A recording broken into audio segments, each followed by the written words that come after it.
اور میرا اور آپ کا مال کہاں لگ رہا ہے؟ اب یہ اپنے آپ کے ملا سے نہ پوچھ، دل سے پوچھ.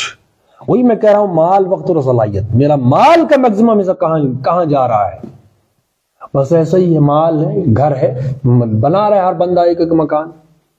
وہاں سے چھوٹے کو تو گاڑی، تو بہرحال تو پہلے سود کی قسطوں پر وہ لے رکھی ہے، سودی کاروبار ہے. تو بس یہ ہے ہمارے، اور اوپر سے ہمیں سمجھاتے ہیں. پھر ہم اس بستی میں، ہم اس صدی میں ہم جی رہے ہیں. کوئی ہے جس کی کنسنٹریشن ہو اسلام کے لیے؟ نمازوں کی کنسنٹریشن نہیں، اس کو چھوڑیے. نماز کی بات ہم نہیں کر رہے، ہم کہہ رہے مال کی. مال جس کا میکسیمم مال خرچ ہو رہا ہو اسلام کے لیے. کوئی ایک بندہ، اکا دکا ہوں گے، وہ بھی اگر کہیں مخفی وغیرہ ہوں، جس کا میکسیمم حصہ لگ رہا ہو، فکر ہو جسے. دیکھو بھائی، ایمان یہ ہے. اب ہم دعا کریں اللہ سے کہ ہمیں یہ والا ایمان دے دے. اب یہ دعا ہے، اور اس کے لیے طلب بھی ہے، طلب بھی ہے کہ جس طریقے سے ایک شخص مکان کے لیے جد و جہد کرتا ہے، مکان کے لیے فکر مند ہوتا ہے کہ میں مکان بنا رہا ہوں، اب اس کے لیے یہ چیز بھی لگے گی، یہ ہے وہ ہے. کتنی سرکپائی ہوتی، کتنی ٹینشن ہوتی ہے کہ میں مکان بنا رہا ہوں، مکان اب پورا ہونا چاہیے، یہ ہونا چاہیے. اس چیز کی ٹینشن ہر بندہ تجربے میں ہے کہ مکان جب بناتا ہے بندہ تو کیا ٹینشن لیتا ہے بندہ.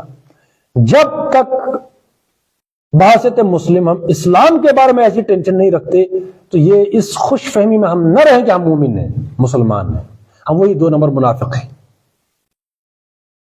ٹینشن ہے مکان کی، اور پھر ہم دعویٰ کریں مسلمان ہونے کے، اور وہ بھی صحابہ کے نقش قدم. اور یہ نماز پڑھ کے ہم یوں ابو بکر صدیق کے اس لیول پر آ گئے. یہ ہم خوش فہمی کے شکار ہیں. خوش فہمی یہ ہوتا ہے غلط فہمی، یہ ہوتا ہے خوش فہمی، یہ اس سے زیادہ نیگیٹو ہوتی. تو ہم خوش فہمی کے شکار ہیں کہ ہم مومن ہیں. مومن نہیں ہے، یہ منافقین ہے. وہی ہے لٹمس ٹیسٹ کیا ہے، آزمائش. اور شرط کیا؟ شرط یہ ہے کہ اگر میری فکر، میری ٹینشن، میری توجہ، میرا ذوق، میرا شوق، میری توجہ، اس تمام کا مرکز اگر اسلام ہے تو ہم مومن ہیں.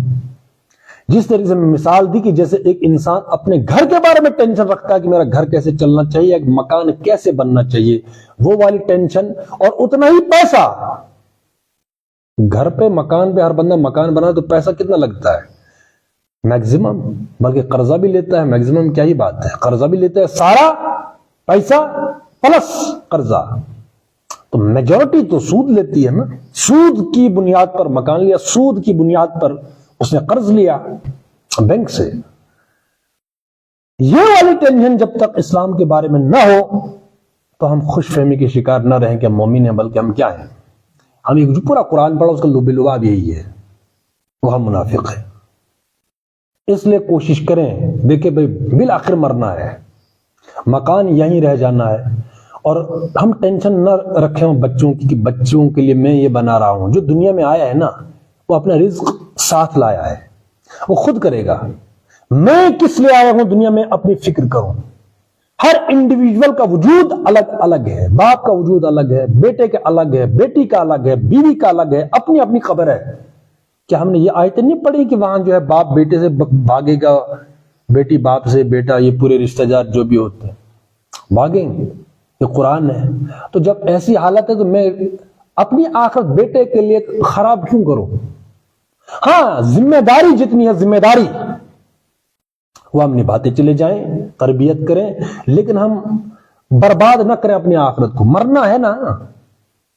مکان جو ہم بنا رہے ہیں، ایک باپ بنا رہا ہے مکان، جب وہ مرے گا خود باپ، اس کو یہ سیٹسفیکشن ہوگی کہ میں نے مکان بنا لیا ہے. جب بیماری کا، جب موت کا پہلا جھٹکا لگتا ہے نا، پوری دنیا بھول جاتی ہے. بھولتی کہ نہیں؟ بھولتی ہے. اگر کانٹا چبھ گیا نا تو پورے حویلی جو ہے بھول جاتی ہے. اگر پیر تھوڑا سا مڑ گیا نا، پھر پتہ چلتا ہے کہ میرے پاس کتنی حویلی، کتنی گاڑیاں ہیں. بھولتا ہے بندہ. اس لیے میں کہہ رہا ہوں کہ ہماری جو کنسنٹریشن ہے، جو مرکز ہے، وہ اسلام ہو، اور اتنی ٹینشن ہم اسلام کے لیے لیں جتنی ہم مکان بنانے کے لیے لے رہے ہیں. یہ اس ٹینشن میں نہ رہیں کہ میں تو بچوں کے لیے کر رہا ہوں. بچے آئے ہیں دنیا میں، وہ خود کریں گے. ہاں ذمہ داری کی میں بات کر رہا ہوں کہ جتنی ذمہ داری اتنا کریں. ٹینشن اور مقصد بچے اور مکان نہیں. ہمارے مقصد کیا ہے؟ پھر باپ بچوں کو تانے دیتے ہیں، دیتے کہ نہیں، میں نے تو اتنا مکان بنا، تو نے کیا کیا؟ اب وہی پھر ہارش جملہ ہے. کبھی کبھار پھر بہت سارے ایسے لوگ ہیں جن کو شرمندگی ہوتی ہے کہ میں ایسے لوگوں میں پیدا ہوا ہوں، یا ایسے لوگوں نے مجھے پیدا کیا ہے، جن کا کوئی مقصد نہیں. 2 بندے مل گئے، تیسرا بندہ پیدا ہو گیا. اس بچے نے کہا تھا تم شادی کرو.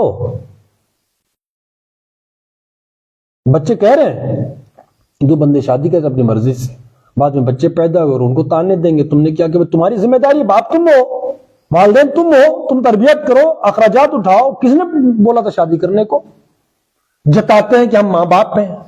بچوں نے کہا تھا، سوسائٹی مجبور کیا تھا، اپنے چسکے تھے. بغیر تربیت کے جب 2 بندے شادی کرتے ہیں پھر ویسا ہی ہوتا ہے. بات سمجھ رہے ہیں؟ لیکن جس میں یہ احساس ہو کے مرنا ہے تو پھر جو ہے کنسنٹریشن مکان اور بچے نہیں. بچوں کو تانے نہ دیں، بچوں کی تربیت کریں. بچوں کے اوپر بہت ساری کیٹیگری ہے نا. بہت سارے لوگ اس لیے بھی بچوں کی تربیت اور پیسہ لگاتے ہیں تاکہ وہاں سے کچھ آئے، لیکن آتا خاک ہے، کچھ بھی نہیں. اور بھوڑوں کو کون ہی پوچھتا ہے؟ میجورٹی ویسی ہے. بچوں کے اپنے عیش ہیں. جس کی اچھی خاصی جاب لگتی ہے وہ ماں باپ کو کب دیکھتا ہے؟ کب دیکھتا ہے بھائی؟ اس کی اپنی ڈیوٹی ہے، اس کی بیوی ہے، اس کے اپنے لچھن ہیں، اس کے اپنے ہیں. تو ماں باپ جو ہے وہ اپنے کہیں گاؤں میں ہے یا کسی روم پہ ہے، کہیں بھی ہے، چاہے شہر میں ہے، گاؤں میں ہے، کہیں بھی اکیلے ہیں. اس لیے اپنی آخرت ہم برباد نہ کریں کسی کے لیے. مرکز رکھیں، مقصد، منافق نہ بنے. ہاں جس کو احساس ہو کہ واقعی مرنا ہے، مرنے انسان، میں نے وہی کہا کہ اگر کانٹا بھی چبھ جائے، بخار ہو جائے، کچھ ہو جائے تو سارا کا سارا عیش وغیرہ یہ سب بھول جاتا ہے. لیکن موت کا جھٹکا لگے گا تو موت کے جھٹکا وہ تو پوری دنیا ہلا دیتا ہے. وہ جو حدیث بھی ہے کہ جو مر گیا اس کی قیامت تو شروع ہو گئی. تو قیامت جیسی ہم چیز بولتے ہیں، قیامت آ گئی. تو جو مر گیا اس کی قیامت تو آ گئی. اس کو کیا مکان، کیا بچے، کیا اولاد، کچھ بھی نہیں. کیا بیوی؟ آخرت میں تو ساری رشتے بھاگیں گے کہ نہیں بھاگیں گے؟ تو جب ایسی حقیقت ہے تو ہم نے منافق بننا ہی کیوں ہے؟ اپنے عمل سے ہم ظاہر کرتے ہیں، یہی ثابت کرتے ہیں ہم تو منافق ہیں. کیوں؟ اپنے مال کا حصہ لگایا کسی اور کام کے لیے، وقت کسی اور کام کے لیے، صلاحیت کسی اور کام کے لیے. تو اسلام کے لیے بچہ ہی کیا؟ یہی تو منافقی کرتے ہیں. باقی ہم نماز پڑھتے ہیں تو نماز منافق، یہی تو ڈیفینیشن ہے کہ منافق کون ہوتا ہے، کہ وہ نماز پڑھتے ہیں، روزہ رکھتے ہیں، حج کرتے ہیں. یہ تو منافق بھی کرتے ہیں. لیکن اپنے مال کا حصہ، مال کہاں ان کا لگتا ہے؟ وہی اپنے بچے ہیں، ان کو ادھر پڑھاؤ، ان کو یہ کرو، پھر یہ گاڑی لو، پھر یہ مکان بناؤ، پھر یہ ہے وہی سیلف سٹیفیکیشن کتے. یہ سجاد نعمانی صاحب کہہ گئے ہیں، ہم تو دہرا رہے ہیں. بات سمجھ رہے ہیں؟ تو عملی طور پر ہم منافق ہیں، مومن نہیں. ہم خوش فہمی کے شکار ہیں. ہم نے نماز پڑھی. نماز کوالیفیکیشن ایک منافق کے لیے. اگر وہ نماز پڑھتا ہے، روزہ رکھتا ہے یا کچھ اور بھی کرتا ہے، اس کے بعد ہی اس کو منافق کہہ سکتے ہیں. کہ اگر وہ اپنا مال اور اپنی جان، اس کا میکسیمم حصہ دین کی اقامت کے لیے نہیں لگا رہا. ہاں خوب ایکسرسائز کرو نماز و روزو کی، کیا ہی رکھا ہے اس میں؟ اگر تو ہو، اگر قوت فرعون کی درپردہ مرید، اگر حالت یہ ہو تو پھر یہ سب چیزیں ہیں قوم کے حق میں لعنت وہ کلیم اللہ ہی. پھر تو نمازیں پڑھو، روزے رکھو، یہ سب وہی ہے. کیوں؟ نماز و روزہ و قربانی و حج یہ سب باقی ہے، تو ہی باقی نہیں ہے. اللہ کی حاکمیت کہیں نہیں ہے، نہ اس کے لیے جد و جہد ہے، نہ اس کے لیے کوئی کوشش ہے، کچھ بھی نہیں. صبح سے لے کر شام تک دیکھو کس مشین کے پرزے ہیں ہم.